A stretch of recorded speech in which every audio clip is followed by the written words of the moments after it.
then it can just wash away from just the buzz of your imagination and your creativity to think through your need, through what you want. So just pause. When it's a new moon, when it's a full moon, set your intentions, gaze in the moon, get the natural healing benefits of moon gazing, whatever it is. You know, for me, there's some things that I just want to do for fun. I really want a DJ set because DJ Lyle, I know, like, she's in there waiting to rock the party. And that's one of the fun things that I really love to do. So I'll set that intention. I remember one time I did set an intention to DJ in a party, and it was so much fun. It could be your financial goals. It could be that you're changing your career. Be very specific. You know, it's the power of manifesting is right there at your tongue and your fingertips, and you get to choose. You get to play in fantasy world. There's no right or wrong in this desire. Okay, so I'm going to shuffle my card, and again, this is my deck of cards from Yasmin Boland, and it's the Moonology deck of cards. And let's see what the universe has for us today. Yes, Nayong. What intention do you have? What is a fantasy or something fun that you really feel like I just want? It doesn't have to be right or wrong. Put it in the chat. Let's see what it is for you. It could be anything at all. Okay, so this is a good one. Nothing set in stone. Nothing is set and in stone.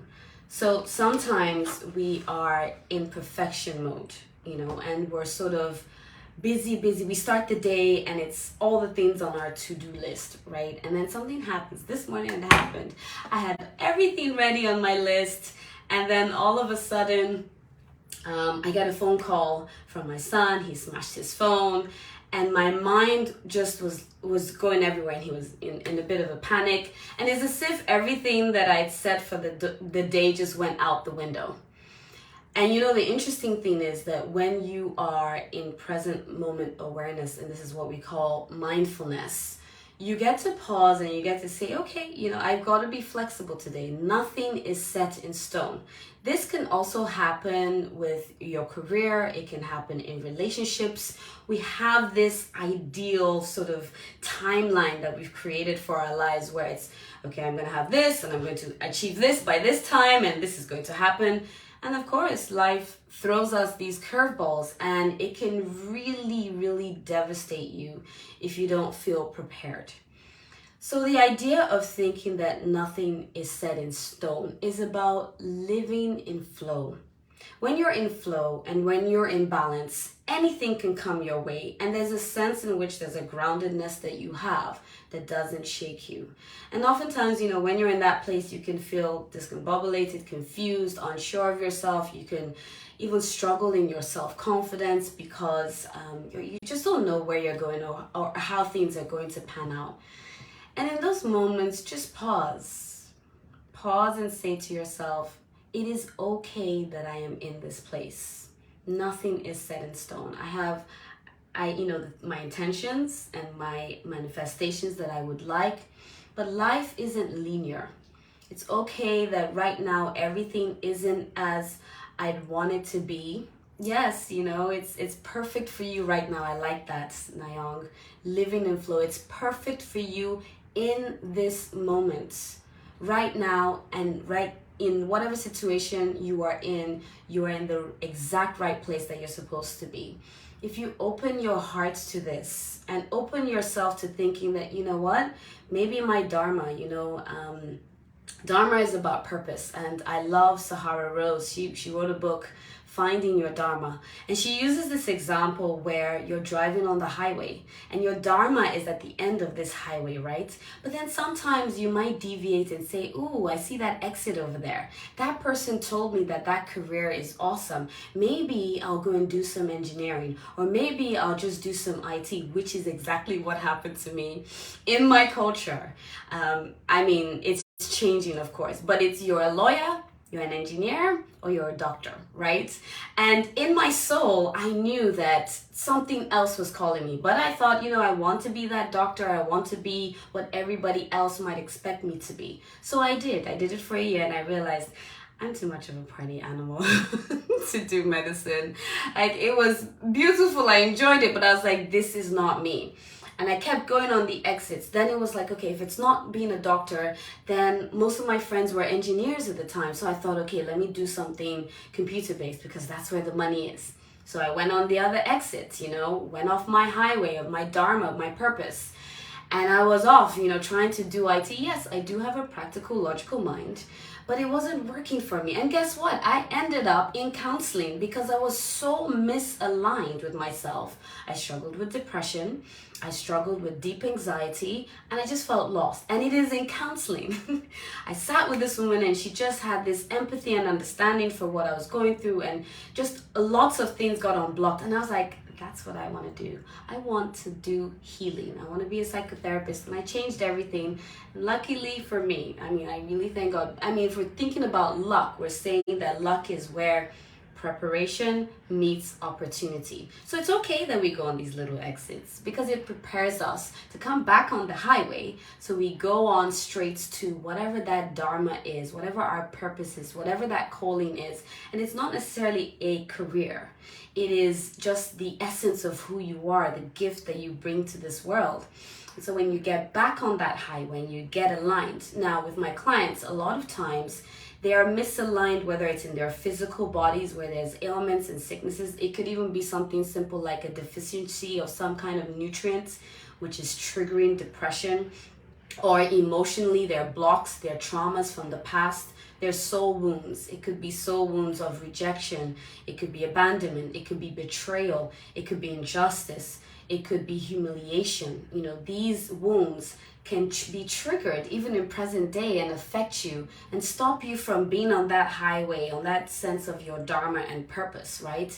So what I do is I help them unblock that. I was just talking to one of my clients this week, and she was having a bit of a conflict with someone at work, and I asked her, so what is the soul wound involved? What's your soul wound? What do you perceive that person's soul wound to be? Because if it's triggered, if injustice is triggered, then you tend to be rigid. If humiliation is triggered, then you tend to be controlling. If rejection is triggered, then you tend to withdraw. So then the more awareness you bring to what your triggers are and what those emotional wounds are, the more you are able to let it go and release it and heal. And by the time we went through the whole thing, she was like, I'm so glad that you know me. Now, with some of my clients, they're with me for a while. So these patterns of behaviors we're able to pick up very quickly. But of course, I use a biofeedback machine. And the biofeedback machine was telling me there's a bit of rigidity here. But the person was saying, there's flow, right? And so it's always good to be in awareness and to know, what are my soul wounds? What are the triggers? How can I overcome that? So that you get back on that highway. Whether it's in a spiritual sense, or it's in a physical sense, or emotional sense, or mental states of mind, we need to be moving in that dharma. So bear in mind, the intention of the week is nothing is set in stone. It is okay where you are right now. You're in the exact place that you're supposed to be. Because maybe this pause is helping you just think for a moment. Where am I dysregulated? Where do I need balance? Because when you are in balance, oh my goodness, I call it deliciousness. It is delicious because you just feel so one with yourself. You feel like you're in flow. I love that with my clients. Like even this client I was telling you about, like she's lost almost 3 dress sizes, since we've been together because we've just cleared all the junk, right? And now, just in her career, there's just manifestations happening there because old traumas, old wounds have been dealt with. She has dared to heal. And because of that, she's living in control. She's like the boss lady. Her family life is exciting. Relationship is booming. And that can happen for you too. But sometimes you have to slow down. Because even recently I had to say to my client, we're going to revamp your whole schedule and we're going to slow down so that you can speed up. And at first it's almost like, oh, but I have all these habits. I sleep so late and there are all these things. And it's gradual exposure. I never do cold turkey with my clients. It's gradual exposure. And so we reset her calendar and reset her lifestyle. And oh my goodness, the flow. She's lifting weights that I cannot lift right now. Can you? I'm like, I want you, your life. Because, the goal is we always want the people before us to even do way better than we're doing, right? you can do that too. So get back on the highway of that Dharma. Remember that nothing is set in stone. And when these curveballs come your way, and maybe you go on these exits that deviate you from that Dharma, that purpose, it's okay. Retrace yourself, get back on the highway, get help if you need it. No man is an island. I always say it. We all have blind spots. I have numerous coaches for different things, whether it's a financial coach or a mindset coach or a psychotherapist, biofeedback person, my spiritual coach, because there are blind spots. And for me to help other people, I've got to put my mask on numero uno first. Same for you. You put your mask on. Get the help that you need. Get the support that you need from whoever, a mentor, a guru, a coach, whatever it is. Send that person a message today. Stop waiting. I have people who say, oh, I'll do it tomorrow. Tomorrow has enough troubles of its own. If in the moment you are misaligned, there's something you can do about it. Do something about it today. So bless you. Have a wonderful week. If there's anything at all that you do this week, Nyong, I hope you find your job for the month of August. I believe it. I pray on your behalf and I manifest it for you. Put it out there. Have it as an intention every single day. It's called a gratitude intention. So you're not just saying, I hope for this. Say, thank you for the job that I'm going to have in August. Thank you because it's going to be the exact type of pay that I want. I will be working with people that I love. I will be in flow and aligned with my purpose and my Dharma. Just do it every single day until August. If that's the only thing you even do, it's enough. Thank you, thank you. Wake up in the morning, feel your heartbeat, take a deep breath.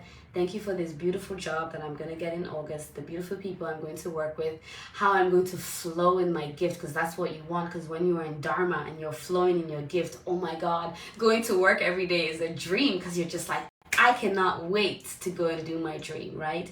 So do a gratitude prayer for whatever it is, this intention that you've put so beautifully up until August, and watch how the universe matches your belief, your faith, your hope, your frequency, your blessing. I want you to come back and tell me about it. So beautiful people out there, do that as well. Set your intentions, believe that you already have it in gratitude, and remember that nothing happens that is set in stone, right? You can be flexible. Oh, thank you. Thank you for that. You know, Nyang is saying you always show up when I need you. And same, you know, it's always such a mutually beneficial relationship. And so thank you for that beautiful comment. And I wish you all, everybody else, a beautiful day. Send me any more of your manifestation prayers. I like to pray for people about as well through my meditation. So now I know Nyong's. If you have others, I'll add it to my list where I say thank you for Nyong's job in August. Thank you. There's somebody else here. I can't see you. It's not too late. I'm about to wind up. Put your manifestation in there and I'll add it to my list where I'm believing with you, because I will check up on you. I always check up. I will check up and say, hey, how's it going? Because if we're doing this in agreement, imagine more people agreeing with you on what you want for your Dharma. Mwah! Beautiful. So, moon gaze, set your intentions, gratitude manifestation, and I'll see you next week for Mantra Monday.